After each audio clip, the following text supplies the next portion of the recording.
এটা তো এটা আমার বরাবরই আফসোস হয়। আপনারা একেবারে শুরুতে মার্চে যখন ইন্ডিয়ার মাটি থেকে প্রথম ম্যাচটা খেললো এশিয়ান কাপ বাছাই পর্ব কাবরেরার অধীনে, ওই ম্যাচটাই তো আমরা জিতে বের হয়ে আসতে পারতাম। প্রথম 15-20 মিনিটে দুটো গোল, তো সেগুলো হয়নি। একাদশ নির্বাচন বলেন, কৌশল বলেন, ওইটাই তো বললাম যে আপনি কাবরেরা যদি বাটলারের এই কৌশলগুলো দেখে এবং কিভাবে করছে একটা দল পরিচালনা, কতটা কঠোর হতে হয়, নিরপেক্ষ ভাবে কাজ করতে হয়।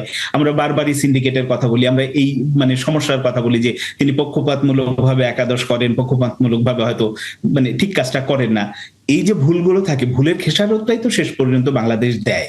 বা বাংলাদেশ হয়তো ড্র করা ম্যাচ শেষ পর্যন্ত হেরে গেছে, দেশের মাটিতে আমরা দেখেছি এগুলো। তো অনেকগুলোই ব্যাপার থাকে যেটা একজন কোচের ওপরে নির্ভর করে, কোচ কতটা দক্ষ, কতটা কৌশলী, কোন মুহূর্তে কোন সিদ্ধান্তটা নিতে হবে, এটা একজন ভালো কোচ সিদ্ধান্ত নিতে পারলে সেটা হয়। ওই আফসোসটা তো থাকবেই যে আমাদের এবার ছেলেদের যেটা এশিয়ান কাপে খেলার জন্য যে গ্রুপটা ছিল, এটা তো আমি মনে করি যে আগামীতে আবার কবে এইরকম গ্রুপ আসবে আমি জানি না, এবার একটা ভালো চান্স ছিল এবং ফুটবল ফেডারেশন যদি অনেক আগে থেকে সেই সিদ্ধান্তটা নিত বা ওইভাবে এগোতো তাহলে ভালো ছিল। ইভেন শুধু জাতীয় দল না, আপনি যদি অনূর্ধ্ব 23-এর কথা বলেন, যেটাতে এই যে মোরসালিন ক্যাপ্টেন্সি করলো, ওই টুর্নামেন্টটা তো ওই বাছাই পর্বেও তো বাংলাদেশের একটা ভালো চান্স ছিল।